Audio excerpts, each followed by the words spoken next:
pegue sua caneta e lá vamos nós.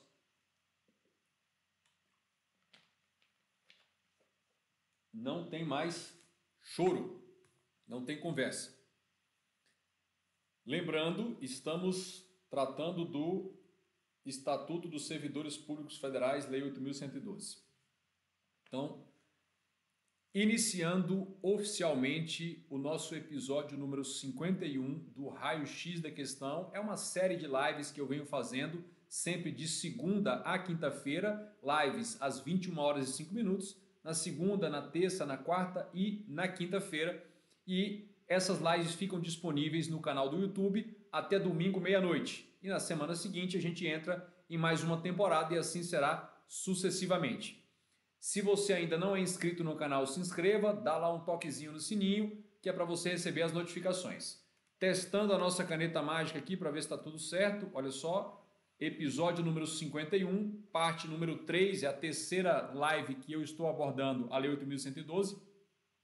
As outras duas lives anteriores que abordavam esse tema ainda estão no ar e disponível no canal do YouTube, mas ficarão só até domingo, meia-noite. Corra lá para você assistir depois dessa nossa live aqui. Então, nós iniciamos hoje na questão número 9. As questões anteriores, de questão de 1 a 9, estão nos episódios anteriores, episódios 50 e 49. Agora, a gente vai para a questão número 9.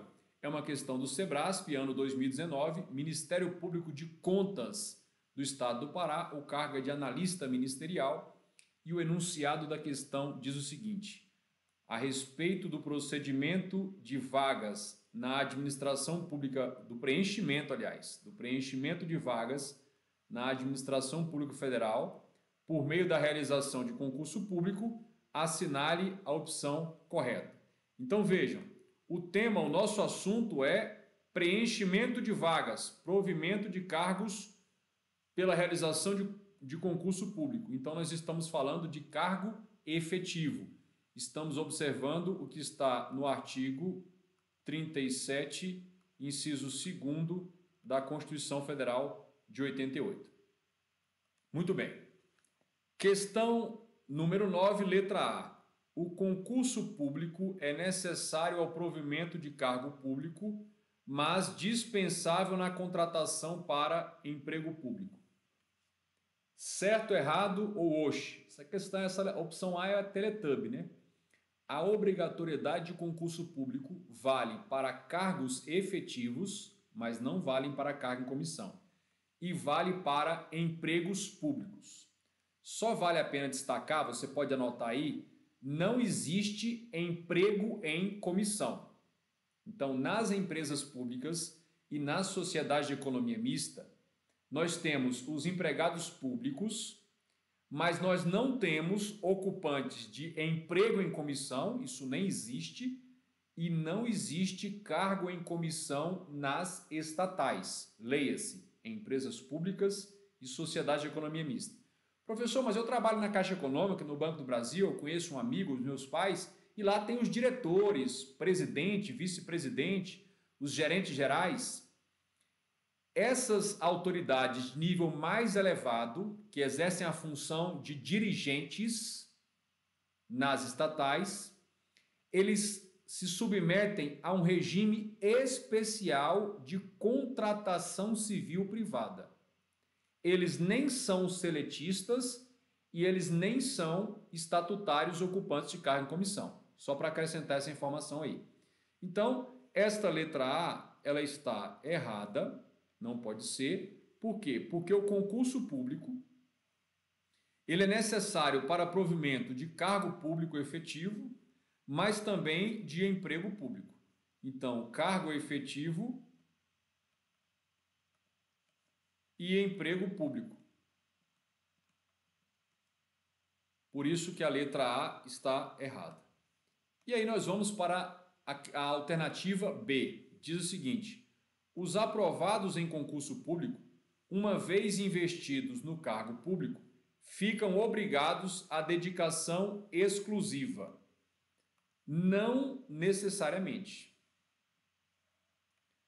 A regra é que os ocupantes de cargo efetivo não se submetem a um regime de dedicação exclusiva, ou seja, que não podem acumular com nenhum outro cargo, ainda que nos termos constitucionais, e também não poderiam desempenhar nenhuma função privada. A regra é que os cargos públicos efetivos não são de dedicação exclusiva, salvo aqueles cargos em que a lei da carreira, como é a carreira policial, como é, por exemplo, a carreira fiscal, exigem a dedicação exclusiva. Tudo bem em relação a isso? Então a letra B fica errada. Letra C. Opção C. O poder público tem a faculdade de estabelecer ou não um prazo de validade para os concursos públicos. Gente, a fixação do prazo de validade dos concursos não é uma faculdade, é ato vinculado. Ou seja, é obrigatório. Em todo edital de concurso será fixado um prazo de validade. Este prazo será de até 2 anos.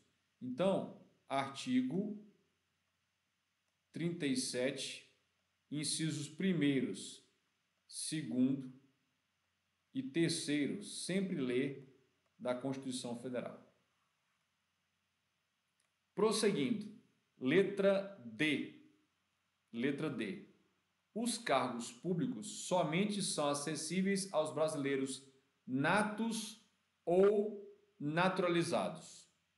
Aqui tem um problema. Essa expressão excluiu o que não podia excluir. Excluiu o português, o portuga equiparado.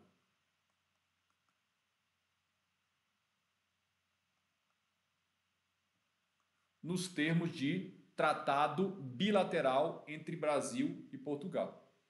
Então, de regra, é para brasileiros natos e naturalizados. Mas você vai colocar também excluiu estrangeiros.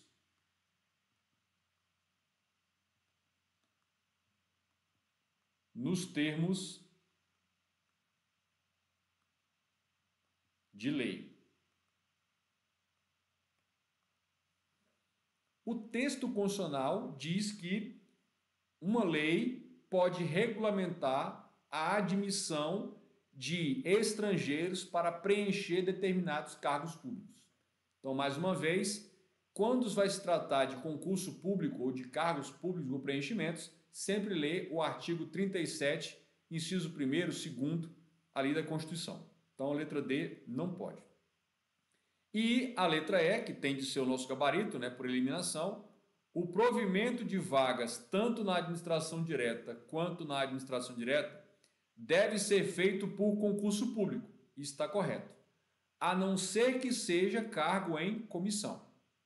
Mas o preenchimento de todo e qualquer cargo efetivo tem de ser por concurso público.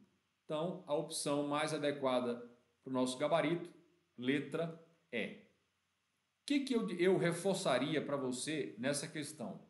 Olha, eu diria para você, abra um tópico lá no seu material de revisão que seja concurso público. E lá neste tópico, tente colocar apontamentos, não é um texto, não é transcrever o livro, a aula. Colocar apontamentos para você lembrar, por exemplo, o concurso público ele é obrigatório para cargo efetivo e para emprego público. Coloca isso aí. O concurso público, é bom lembrar, ele é de prova ou provas e títulos. Beleza. Além disso, o concurso público é para preencher cargo efetivo, só que não necessariamente vai ser dedicação exclusiva. A não ser que a lei da carreira a que pertence aquele cargo assim o determine. Colocar também que nos editais ou na regulamentação do concurso sempre tem que ter um prazo de validade, que é de 2 anos, prorrogável uma única vez por igual período, lembrar disso. Então, o que essa questão nos mostra? Sempre que o examinador voltar a cobrar o tema, o assunto, o tópico, concurso público, alguns elementos conceituais e características são fundamentais. Então, o que você faz? Você faz ou um mapa mental, ou um esquema, ou uma planilha, ou um resumo mesmo. E aí você coloca, abre um tópico concurso público, e aí você vai setando, vai indicando quais são os elementos ou características conceituais, em 1, 2 palavras, que você deve lembrar na sua revisão. Quando você bater o olho e falar, isso aqui é isso aqui. Validade do concurso, validade de 2 anos, prorrogável uma única vez por igual período. E por aí vai. Tranquilo? Vamos para a questão número 10. Nossa questão número 10. Novamente uma questão do SEBRASP 2019, Ministério Público de Contas, que é o Ministério Público junto ao Tribunal de Contas do Estado do Pará, analista ministerial. O enunciado da questão diz: no que concerne aos agentes públicos, assinale a opção correta. Assinale a opção correta. E aí, na letra A, nós temos o seguinte, olha o que diz a letra A. Um particular que exerce função pública, mesmo que sem remuneração e sem vínculo empregatício, atua como agente público. Certo, errado ou hoje? Certo. Esse é o nosso gabarito.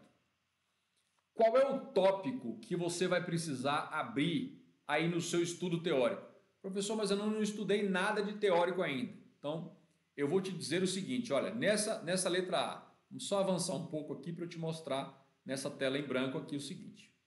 Olha, agente público. Você vai anotar aí. Agente público é o gênero. Você pode colocar aqui, ó. Gênero.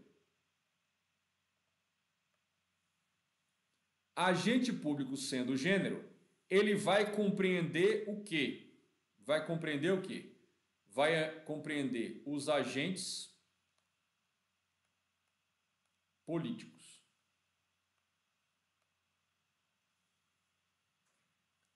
Na categoria dos agentes políticos, você tem de se lembrar o seguinte, existem agentes políticos mandatários, são todos aqueles eleitos, vereadores, prefeito, vice-prefeito, deputados estaduais, governador, vice-governador, deputados distritais, governador do DF, vice-governador do DF, deputados federais, senadores, presidente da República, vice-presidente da República e os deputados da Câmara Territorial, quando houver Câmara Territorial, quando houver território. Tudo bem em relação a isso? Beleza. Esses são os agentes políticos mandatários. São os mandatários.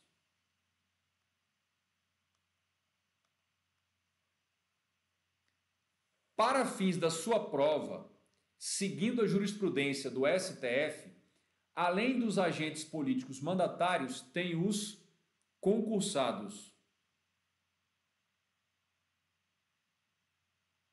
Ou chamada investidura técnica. São os magistrados de primeiro grau, os juízes, os membros do Ministério Público entram nessa categoria. Os procuradores do Ministério Público de Contas entram nessa categoria.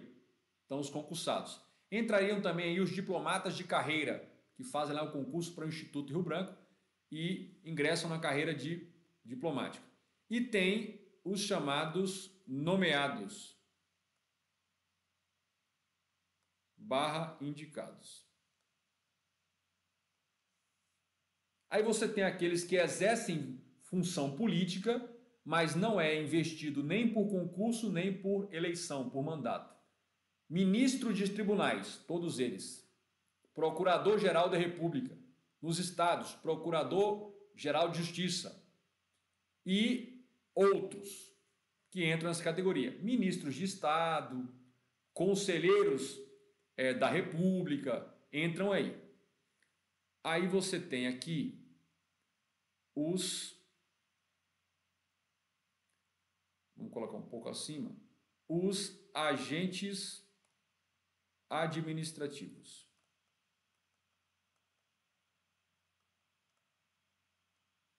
Também chamado de servidores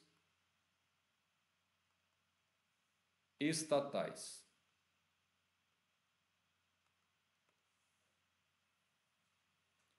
Esses agentes administrativos ou servidores estatais entram os estatutários,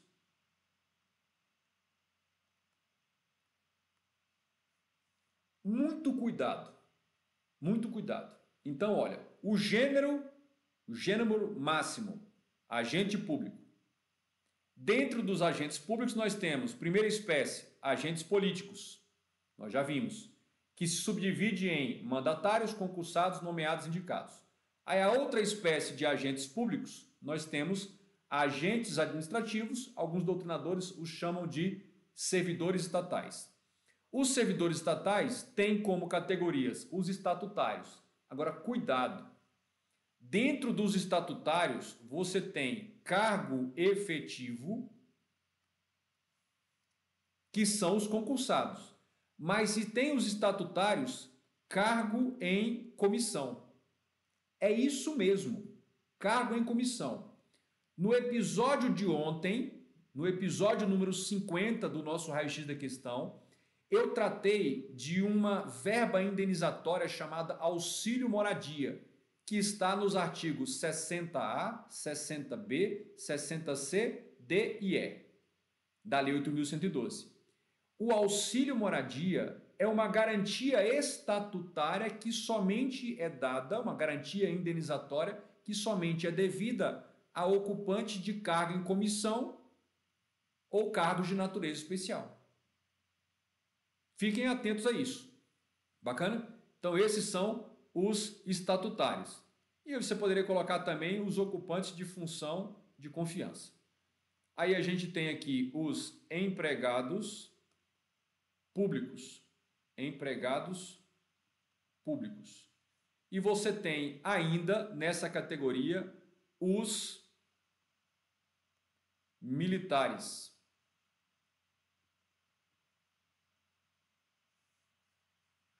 Entram nessa categoria. E você poderia colocar ainda os temporários.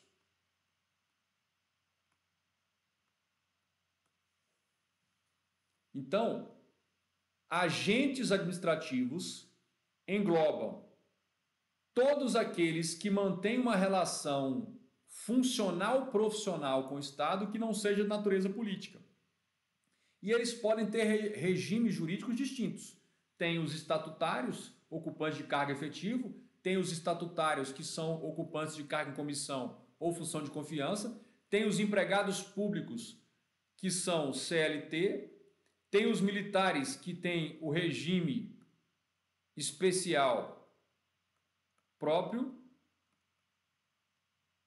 militar, e a regime especial próprio, muitos se esquecem disso. Aqui eu vou fazer uma defesa dos militares. Você pode ficar chateado ou não. Todo mundo só olha para a parte boa do regime especial dos militares.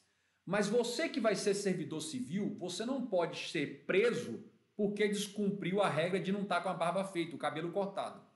Chegou atrasado para assumir o turno. Você não pode sofrer prisão administrativa. Tem todo um frufru, que é processo administrativo, é sindicância. Então, o regime deles é especial para bem e para mal. Não olha só para o bem e esquece o mal, porque você não aguentaria, no seu regimezinho civil, o regime disciplinar. A doutrina disciplinar rígida. Prisões administrativas. Passar um final de semana preso dentro do quartel. Então, isso eu estou falando para a polícia militar e para as forças armadas. Fiquem atentos a isso. Não olha só para um lado da coisa não, que você pode até errar em concurso. E tem os temporários, que tem ou regime próprio ou CLT, ou lei própria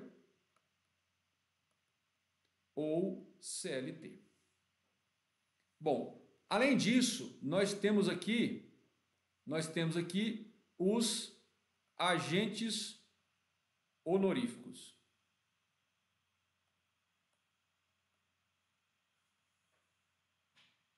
Agentes honoríficos são aqueles normalmente requisitados para desempenhar uma relevante função cívica na estrutura do Estado. Quem entra aqui nos honoríficos? Jurados em tribunal do júri, mesários eleitorais e entram também aí os militares conscritos, que são aqueles em que os homens, no ano que vão completar 18 anos, devem se alistar nas forças militares e poderão ser requisitados para exercer o serviço militar obrigatório. Está aqui. E a gente tem os agentes delegados. Eles também são chamados de particulares em colaboração com o poder público.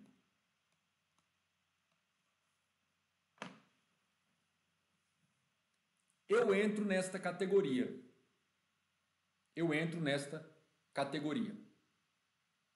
E aqui eu queria fazer um esclarecimento e um desabafo. Aqui nessa categoria tem os tabeliães de cartório e oficial de registro. Eles inclusive estão previstos no artigo 200, vou apagar aqui, artigo 236. Artigo 236 da CF.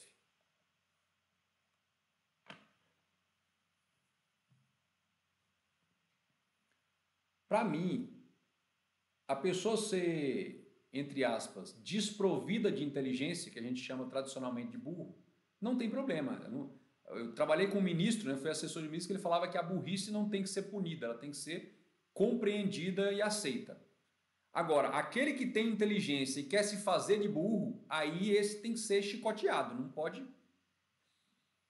Olha, o fato desses agentes, tabelião de cartório, prestarem um concurso como forma de selecionar quem é que vai receber a delegação desse serviço para exercê-la em caráter privado, isso não... O fato de ter um concurso, isso não vai fazer essa categoria de gente ser igual a um concursado ocupante de cargo efetivo. Em nada. Deixa eu perguntar uma coisa para você. Quando você passar no seu concurso e entrar em posse, você vai comprar a caneta para você trabalhar? Vai comprar o balcão, a mesa, o servidor, o provedor? Vai pagar a internet? Vai pagar a energia do seu salário, do que você ganha? Para começar a trabalhar, você vai alugar o prédio? Vai contratar seguro? Vai contratar uma resma de papel, impressora, computadores? Não vai. Então, percebam, não queira ser igual na remuneração se você não é igual nos encargos. A outra coisa que eu vou te falar, você acha que lá no município que tem 11, 12, 13 mil habitantes, o cartório de lá vai ser milionário, vai faturar 2 milhões? Você é inteligente, então use a inteligência.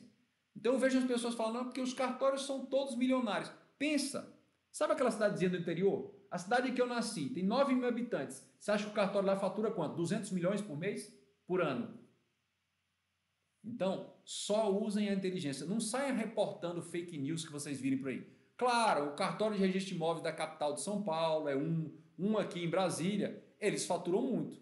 Mas eles não são a realidade massiva do Brasil. O Brasil tem mais de 5.570 municípios. Então, daí você imagina o que é. Bacana? Tá isso. Eu posso tentar falar alguma coisa sobre o que é o Brasil, porque só no estado do Pará eu conheci 92 municípios, dos 144. Imagine o restante do Brasil. Então, só para vocês ficarem antenados aqui. Esses caras são os particulares em colaboração com o poder público. O que eu quero que você faça? No seu material, você tem de ter um material de revisão apontamentos e esquematizações, a melhor forma que você queira, ou resumo, ou mapa mental, ou planilhas, ou esquemas, ou fluxogramas, não importa. Mas você tem que ter abordado os agentes políticos e suas características, agentes administrativos e suas características, agentes honoríficos, suas características, por aí vai. Os agentes honoríficos, eles nem são concursados, não têm vínculo empregatício e não recebem remuneração. Os honoríficos não têm vínculo empregatício, nem estatutário nenhum, é uma mera requisição, não recebem remuneração e desempenham a função de maneira transitória. Aí a gente volta na nossa questão. Olha, um particular que exerce função pública, mesário, jurado do tribunal do júri, mesmo sem remuneração e sem vínculo empregatício, atua como agente público. Sim, ele é uma das espécies da categoria gênero que chama agente público. Beleza, ele não seria servidor público, mas agente público ele é. Letra B. Os agentes políticos restringem-se aos integrantes do poder legislativo da União, dos estados, dos municípios, eleitos periodicamente para mandatos temporários. Agentes políticos, eu disse a vocês, prevalece na doutrina e na jurisprudência do STF que nós temos 3 categorias de agentes políticos: os mandatários eleitos, os concursados por investidura técnica, juízes e membros do Ministério Público, e os nomeados/indicados, ministros do STF, ministros de Estado, ministros do TCU, entra nessa categoria. Aqui ele está dizendo que só são agentes políticos aqueles que são eleitos para os legislativos, ou federal, ou estadual, ou municipal. Está errado. Letra C. Considera-se agente público somente aquele que ocupa cargo ou emprego público. Vejam, no meu caso, sou tabelião oficial de registro. Eu não ocupo cargo, não ocupo emprego. Eu apenas exerço em caráter privado, em regime privado, como se fosse um empreendimento privado, uma função pública que me foi delegado pelo poder público, após seleção feita via concurso público. Então, eu entro na categoria, ou os tabeliães oficiais de registro entram na categoria de agentes públicos, delegatários do serviço público. Então, não são somente os que ocupam cargo ou emprego. Também tem os honoríficos, que são os requisitados, não ocupam nem cargo, nem emprego, mas assim exercem função pública, mesários eleitorais, jurados em tribunal do júri e por aí vai. Então, letra B e C estão erradas. Errado, errado. Tá aí. Vamos para a letra D.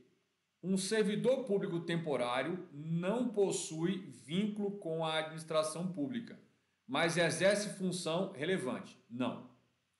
O temporário possui vínculo. Os temporários possuem vínculo ou seletista ou vínculo próprio, mas possuem vínculo. Quem não possui vínculo nenhum são os meramente requisitados, que são os agentes honoríficos. Então, isso aqui está errado. E letra E, o conceito de agente público é rígido, na medida em que obedece ao rol taxativo previsto em lei específica. Não existe um rol taxativo de quem são os agentes públicos.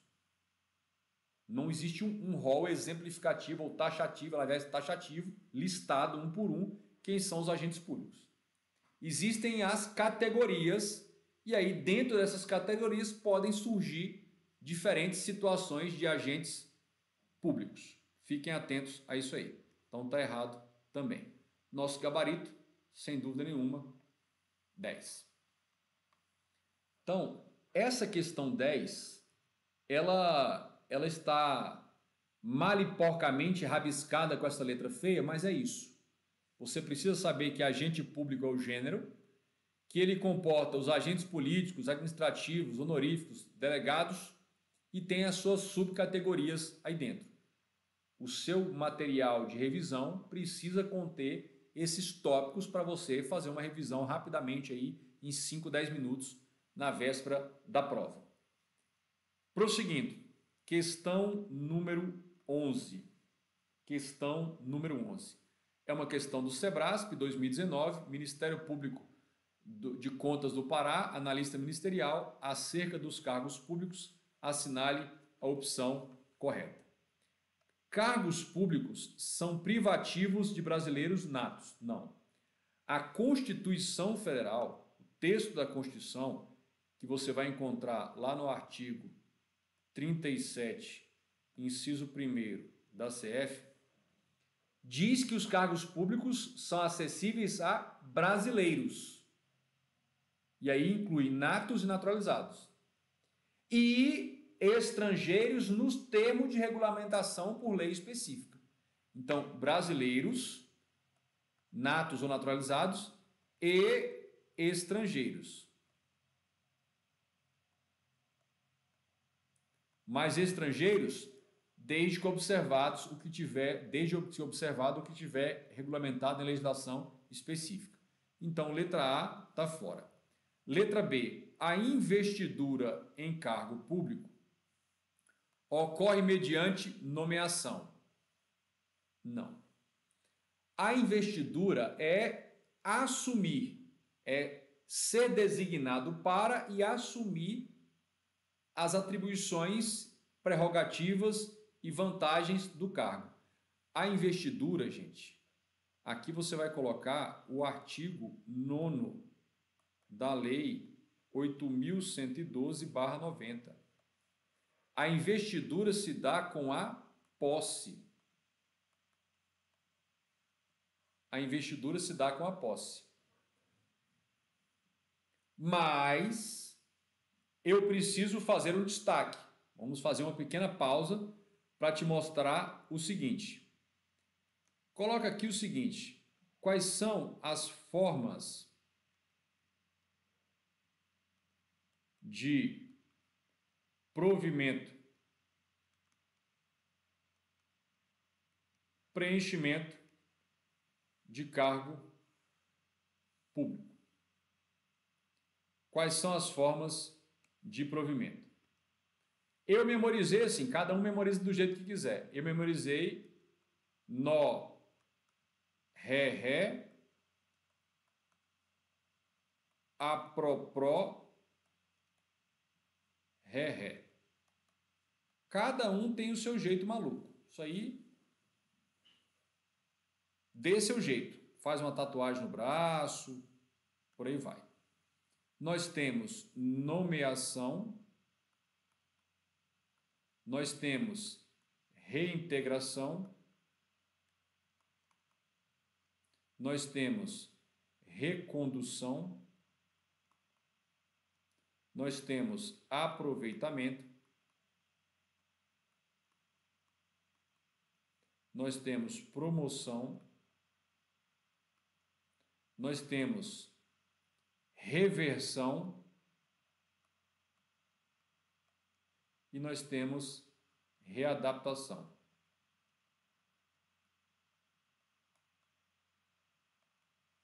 Muito bem. O que nós precisamos lembrar neste assunto? É o seguinte.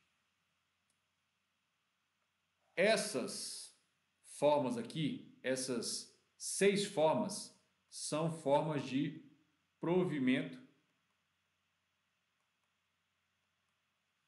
derivado.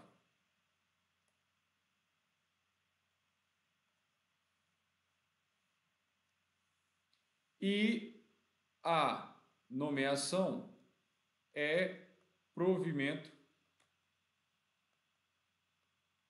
originário. Tudo isso estamos apenas revisando com vocês. O que significa provimento originário?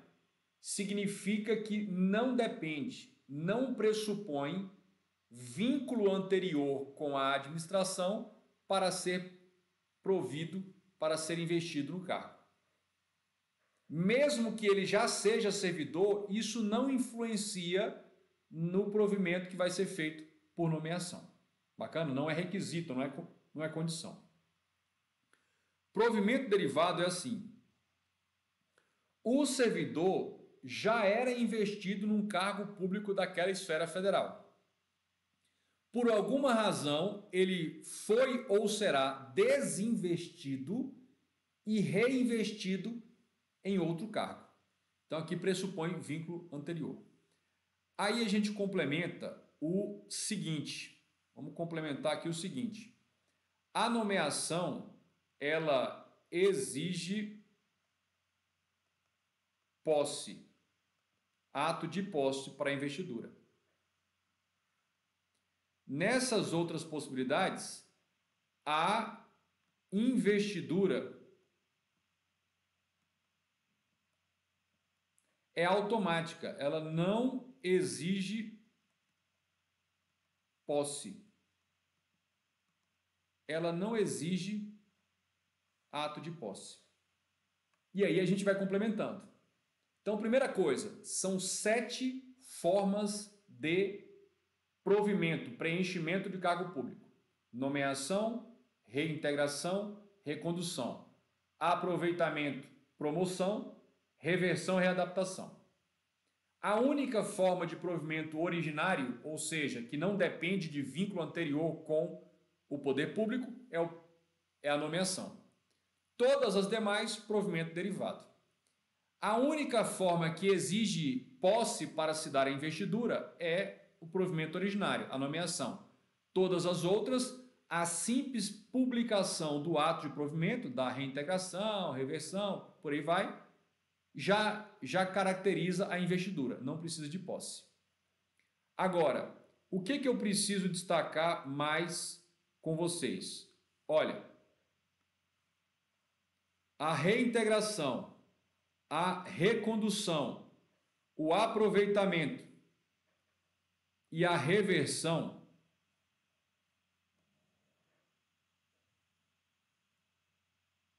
todos eles vão gerar o seguinte. Só mudar a nossa cor aqui para ficar melhor.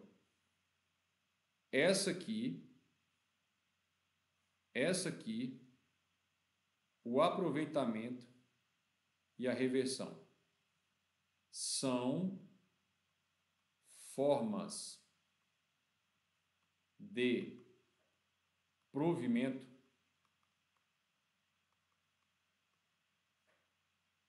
por reingresso.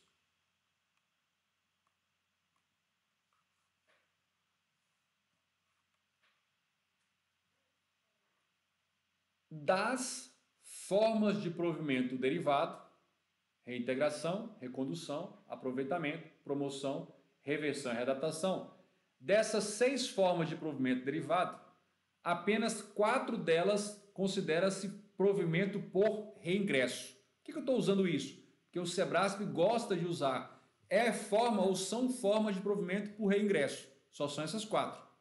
Beleza? Bacana. Agora, tem um último destaque a fazer.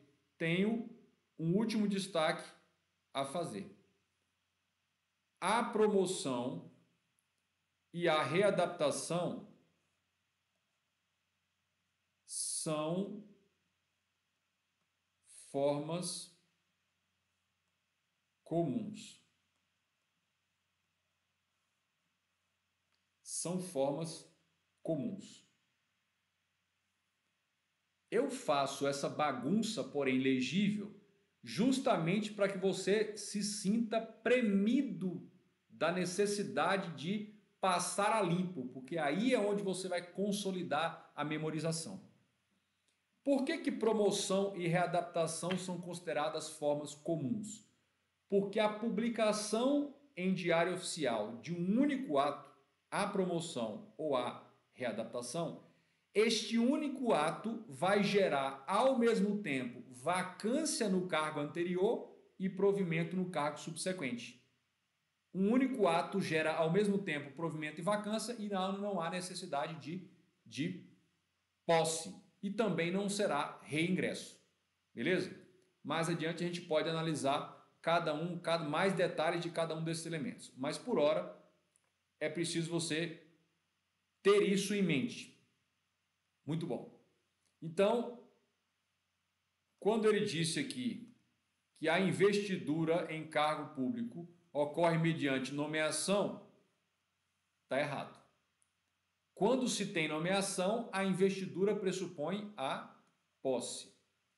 Letra C. Cargo público vago no âmbito federal pode ser extinto por decreto do presidente da República. Vejam só essa situação. Vejam só essa situação. De regra, o nosso ordenamento jurídico constitucional não admite o chamado regulamento ou decreto autônomo. E por que não admite o regulamento ou decreto autônomo? Porque senão viola o princípio da legalidade que está no artigo 5º, inciso 2º. Ninguém será obrigado a fazer ou deixar de fazer alguma coisa senão em virtude de lei. Então, para criar direitos, extinguir direitos, criar obrigações, extinguir obrigações, deveres, requer lei. Lei tramitada e aprovada no legislativo com sanção ou veto quando for o caso. Beleza. Agora, nós temos duas exceções em que se admite o decreto autônomo. É o que está no artigo 84, inciso 6º, letras A e B da Constituição Federal. Na letra B, diz que, por mero decreto, o chefe do Poder Executivo pode extinguir, não criar, extinguir. Pode extinguir cargos e funções públicas quando vagos. Então, a letra C, gabarito é correto.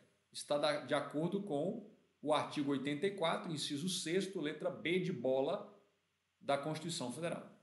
Mas para confirmarmos o nosso gabarito, vamos para a letra D.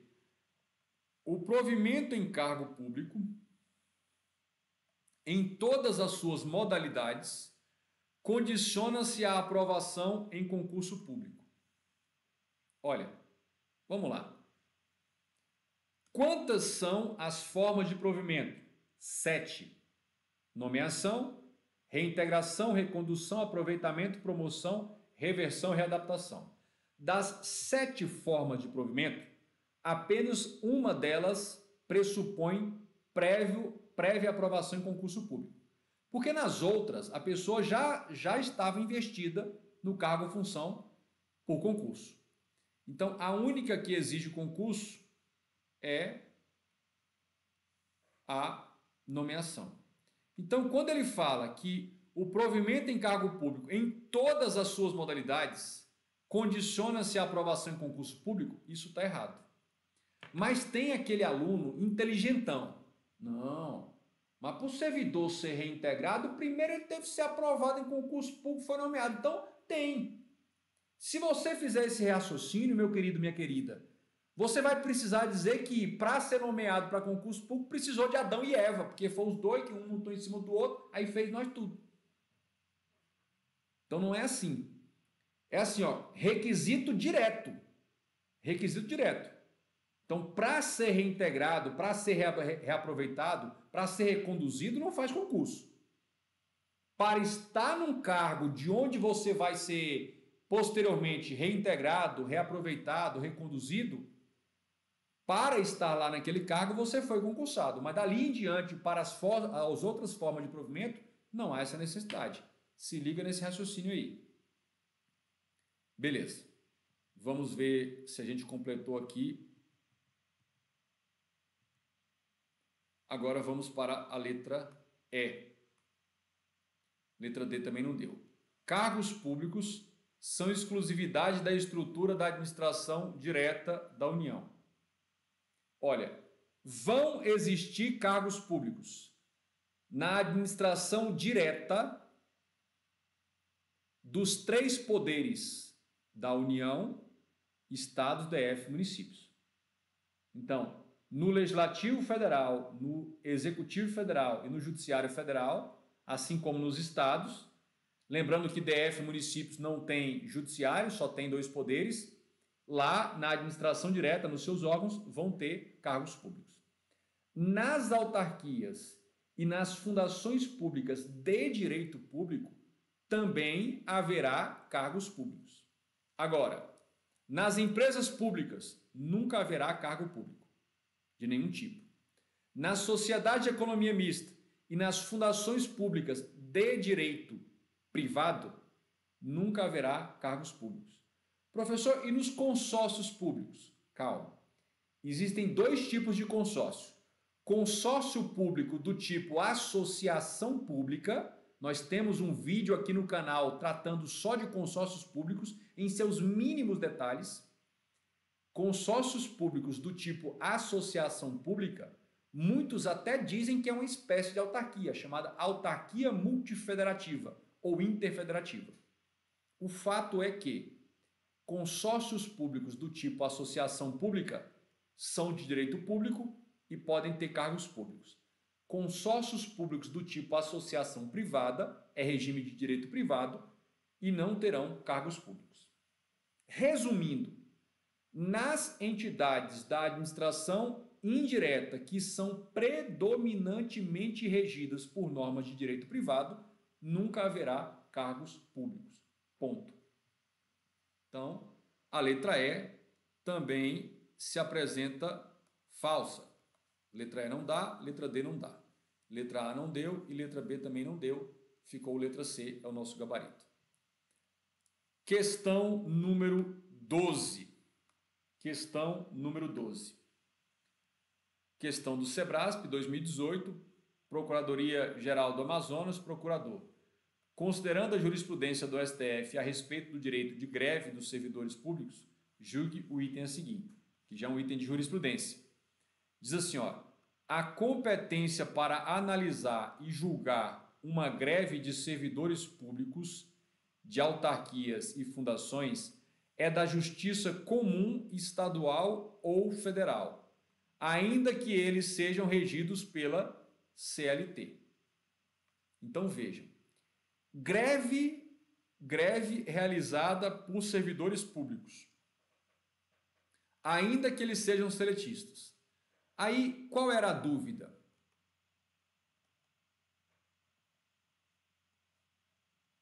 Se ia para a Justiça do Trabalho, caso eles fossem CLT, ou se vai para a Justiça Comum Federal ou Estadual. Federal ou estadual. Muito bem. Para onde vai? Cuidado para você não se desorientar com a informação que está contida no artigo 109, inciso 1º do texto constitucional. Então, esse artigo 109 aqui, ele é da CF de 88. Diz assim, olha, aos juízes federais, e portanto Justiça Comum Federal, compete processar e julgar as causas em que a União, suas autarquias ou empresa pública federal, e aí inclui também as fundações públicas, forem interessadas na condição de autoras, res, assistente ou oponente, exceto as de falência, acidente de trabalho e a sujeita à justiça do trabalho. É esta parte aqui, olha, que eu estou grifando aqui, circulando, que poderia gerar dúvida. Então, de regra, se existe interesse de união de uma de suas autarquias, de uma de suas fundações públicas ou de empresas públicas, sociedade de economia mista não, a competência já é da Justiça Federal Comum. Agora, ele cria a exceção para as causas falimentares, acidente de trabalho, as eleitorais e as da Justiça do Trabalho. Esse item aqui, 12, está correto. E por que ele está correto? por conta dessa jurisprudência do STF. O STF diz: a Justiça Comum Federal ou Estadual é competente para julgar a abusividade de greve de servidores seletistas, ou CLT, tá vendo? Da administração pública direta, autárquica ou fundacional. Mesmo que o servidor seja seletista, o julgamento da greve, se é abusiva ou não realizada por ele, vai ser na Justiça Comum Federal ou Estadual. Não vai para a Justiça Especializada Trabalhista. Fiquem atentos a essa jurisprudência muito importante aí do Supremo Tribunal Federal. Prosseguindo, questão número 13. Trouxe mais uma questão de jurisprudência. CESP-Sebrasp, procurador, considerando a jurisprudência do STF a respeito do direito de greve dos servidores, julga o item. Ao chefe do Poder Executivo, estou falando de prefeito, governador, presidente, cabe o corte do ponto dos servidores grevistas com respectivo desconto dos seus vencimentos, independentemente da motivação do movimento, da greve. Esse é o problema, ou seja, sempre vai cortar a remuneração e os vencimentos do servidor grevista, independentemente. E aí, esse item 13, ele está errado. Coloque o gabarito, errado. Está errado por quê? Por conta desta jurisprudência do STF. A administração pública deve proceder ao desconto dos dias de paralisação decorrentes do exercício do direito de greve pelos servidores públicos em virtude da suspensão do vínculo funcional que dela decorre. Beleza. Aí ele diz: é permitida a compensação em caso de acordo. Se houver acordo entre os grevistas, e a administração, pode haver compensação dos dias não trabalhados. O desconto será, contudo, incabível se ficar demonstrado que a greve foi provocada por conduta ilícita do poder público. Ou seja, o poder público, suponhamos, deixou de pagar as remunerações, deixou de pagar uma vantagem, deixou de respeitar alguma das garantias dos servidores.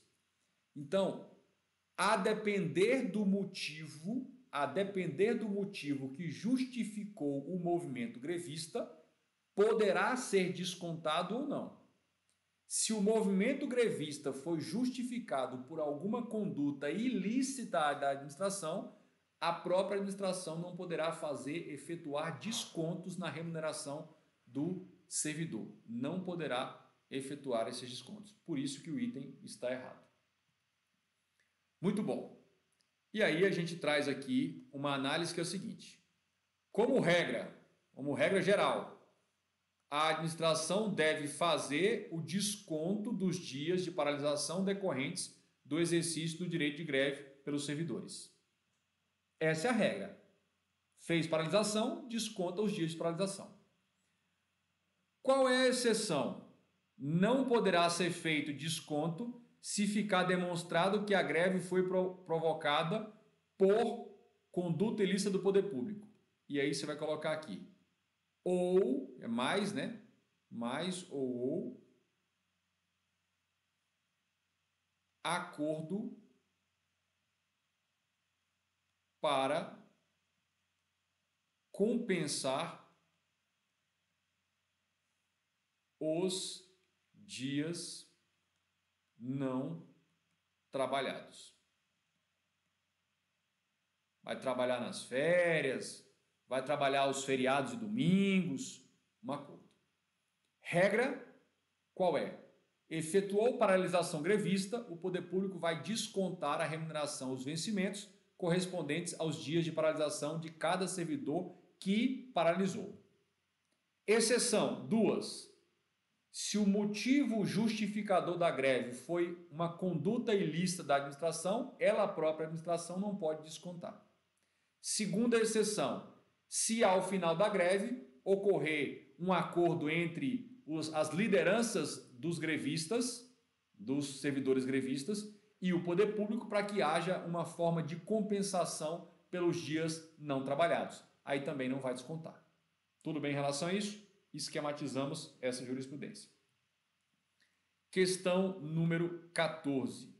Questão 14 diz, é uma questão do SEBRAS 2009, Tribunal de Contas do Estado de Rondônia, auditor de controle externo, um cargo show também. O estágio probatório é o período durante o qual se exige do servidor público investido em cargo efetivo. Então, o que se exige durante o estágio probatório? Letra A, produtividade por até 2 anos consecutivos. Deixa eu perguntar, produtividade é algo avaliado durante o estágio probatório? A resposta é sim. Agora, o prazo é de 2 anos? Não, o prazo é de 36 meses, ou seja, 3 anos de avaliação de estágio probatório. Então, letra A está errada. B, vai exigir assiduidade? Sim, assiduidade. Por até 2 anos? Não, por 3 anos. Está errado, letra B. Quitação com as obrigações eleitorais? Não. Isso aqui é requisito para tomar posse. E aí você vai colocar artigo 5º da Lei 8.112/90. Aprovação em curso de formação. A aprovação em curso de formação é etapa do concurso. Então, é requisito para a nomeação. Não é avaliação em estágio probatório, é requisito para nomear e depois que nomear começar a contar o estágio probatório. E a letra E, a disciplina e a capacidade de iniciativa. Sim. O que essa questão, então, o gabarito é a letra E. O que essa questão queria de nós concursandos? Quais os aspectos avaliados durante o estágio probatório.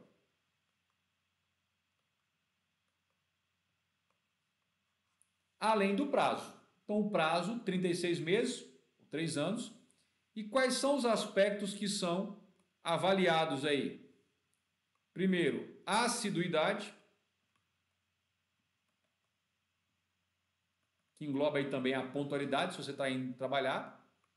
Além disso, a disciplina, se você está cumprindo os deveres funcionais, que está no artigo 116 da Lei 8.112, e se você não está cometendo nenhuma das infrações disciplinares. Então, aqui, basicamente, é analisar a sua conduta de servidor com base nos artigos 116, 117, 130, 131 e 132 da Lei 8.112. Prosseguindo, capacidade de iniciativa.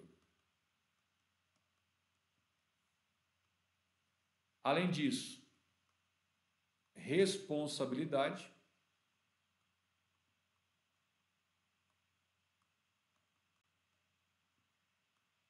e produtividade.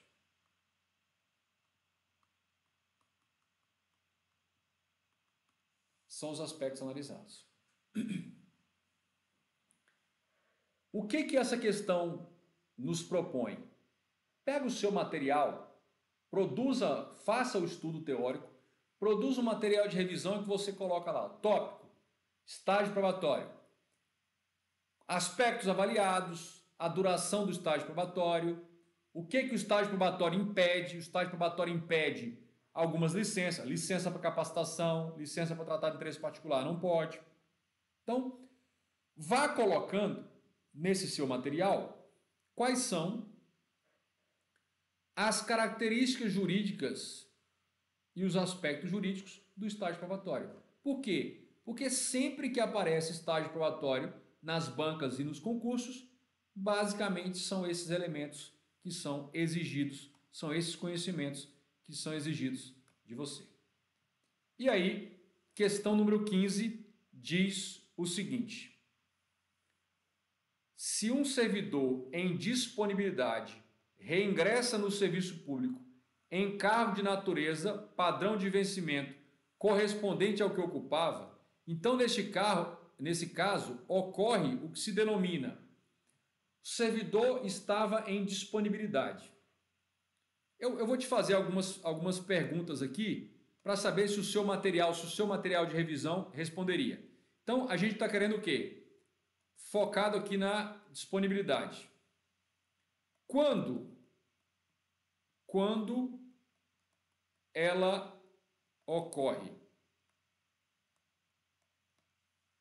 Primeiro, ela só ocorre para servidor estável.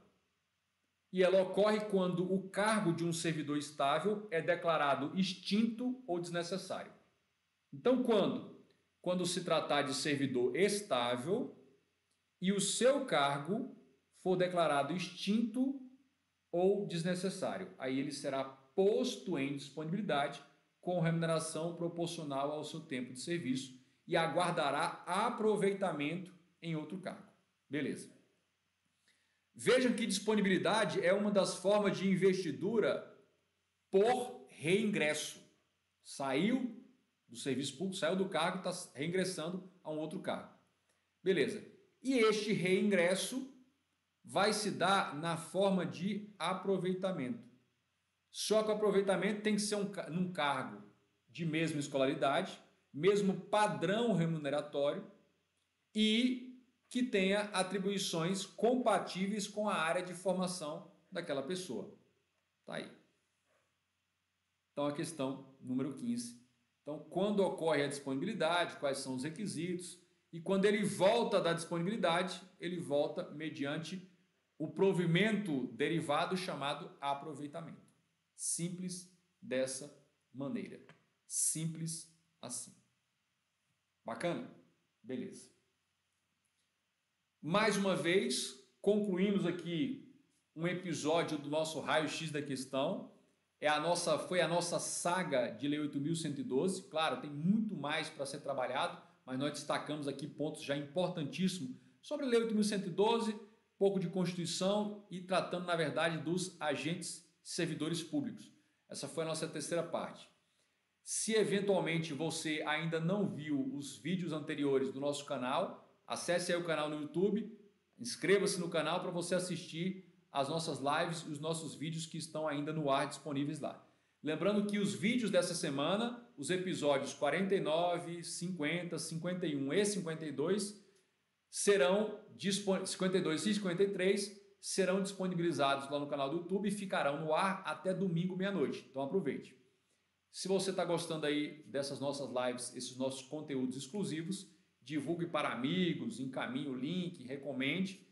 E eu te aguardo amanhã no nosso próximo episódio, o episódio número 52 do Raio-X da Questão. Vá aqui na descrição desse vídeo, deixe o seu comentário do que você achou e tem 2 links. Acesse aí os links para você fazer parte do canal do Telegram e para fazer parte das nossas listas VIPs aí de recebimento de conteúdos. Mais uma vez, muito obrigado pela participação, boa noite. Deixa eu ver se tem alguma pergunta aqui. Não, vocês estão muito